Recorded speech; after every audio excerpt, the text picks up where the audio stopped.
मंदिर में आते हैं, भगवान जी को जल चढ़ाया, भगवान जी को फल पुष्प अर्पण करते हैं, नैवेद्य अर्पण करते हैं, और बाद में कई बार उसको उठा के भी हम ले जाते हैं या द्रव्य को उठा के इधर उधर कर देते हैं। तो ऐसा नहीं करना चाहिए। कहते हैं लिंगो परिचय द्रव्यम तदग्राह्यम मुनीश्वरा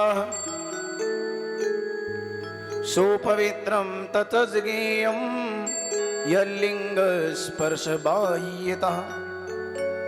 जो हम शिवलिंग के ऊपर जो भी द्रव्य हो, नैवेद्य आदि चढ़ाया जाता है ना, उसे हमें ग्रहण नहीं करना चाहिए। ऐसा भी शिव महापुराण में आया कि हम कई बार क्या करते हैं, शिवलिंग पर चढ़ाया और उसको उठा करके हम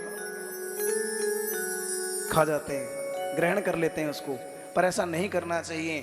क्यों? क्योंकि शिवलिंग पर भगवान शिव के गण हैं चंड, उस गण का अधिकार होता है। जो भी शिवलिंग पर फल मीठा इत्यादि पुष्प इत्यादि चढ़ाए जाते हैं, उस चंड का अधिकार होता है, वो उसे ग्रहण कर लेना देना चाहिए। और जो भी पुष्प इत्यादि हो उसे नहीं हटाना चाहिए। कहते हैं शिवलिंग पर चढ़ी हुई कोई भी वस्तु हमें ग्रहण नहीं करनी चाहिए। शिवलिंग भी कई प्रकार के होते हैं। स्वयंभू शिवलिंग है, देवताओं के द्वारा स्थापित किए शिवलिंग है, ऋषियों के द्वारा स्थापित किए शिवलिंग, मनुष्यों के द्वारा स्थापित किए शिवलिंग। ऐसे ही एक नर्मदेश्वर शिवलिंग होते हैं जो नर्मदा नदी से निकलते हैं। हमारे यहाँ श्री सत्यनारायण मंदिर में नर्मदेश्वर महादेव हैं। कहते जो नर्मदा नदी से शिवलिंग निकलते हैं, उनके ऊपर चढ़ा हुआ फल इत्यादि मीठा इत्यादि ग्रहण कर सकते हैं, उसमें कोई दोष नहीं होता। लेकिन जो वैसे शिवलिंग होते हैं उसमें चढ़ा हुआ अगर आप ग्रहण करते हैं तो आपको दोष लगता है, क्योंकि वो चंड का अधिकार होता है।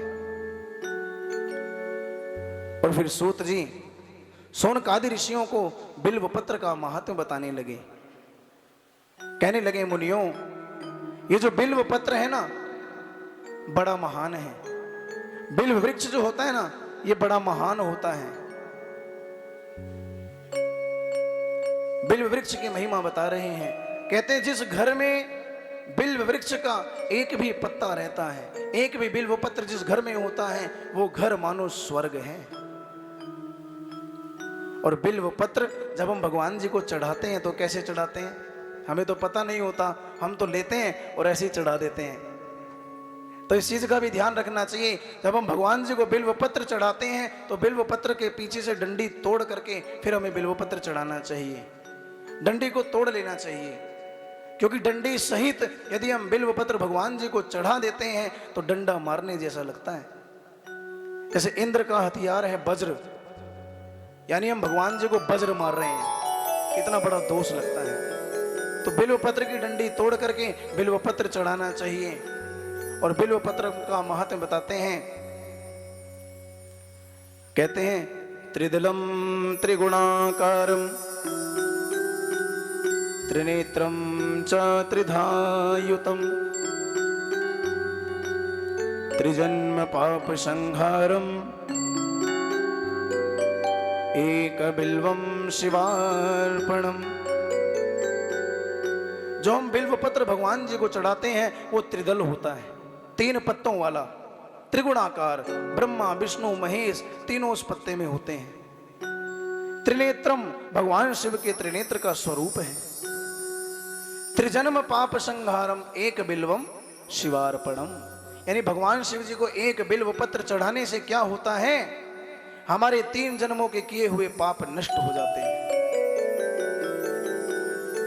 और फिर सूत जी कहते हैं मुनियों, त्रिशाखैर बिल्व पत्रैश्च अच्छिद्रै कोमलैस्तथा शिव पूजाम करिष्यामि बिल्व पत्रम शिवार्पणम। त्रिशाखैर यानी 3 पत्तों वाला, त्रिशाखैर बिल्व पत्रैश्च अच्छिद्रै कोमलैस्तथा। जब हम भगवान जी को बिल्व पत्र चढ़ाएं तो इस बात का भी ध्यान रखना चाहिए। सर्वप्रथम तो डंडी तोड़ के चढ़ाएं, दूसरा पत्ता कहीं से टूटा ना हो, फटा ना हो, कटा ना हो, अच्छिद्रई कहीं उसमें छेद ना हो, कोमल होना चाहिए, वो पत्ता भगवान जी को चढ़ाया जाता है। और बिल्व पत्र चढ़ाते वक्त एक बात और ध्यान देनी चाहिए, वो क्या? जो बिल्व पत्र का कोमल स्थान है, जहां से वो बहुत कोमल लगता है, एक साइड तो धारियां दिखती हैं, एक साइड कोमल होता है, जो कोमल स्थान है उसको भगवान जी के ऊपर करके चढ़ाना चाहिए, यानी वो कोमल स्थान भगवान जी के ऊपर लगे। और फिर कहते हैं अखंड बिल्व पत्रेण पूजिते नंदिकेश्वरम शुद्ध्यते सर्व पापेभ्य एक बिल्वम शिवार्पणम। जो बिल्व पत्र हम चढ़ाएं वो खंडित ना हो, अखंड हो।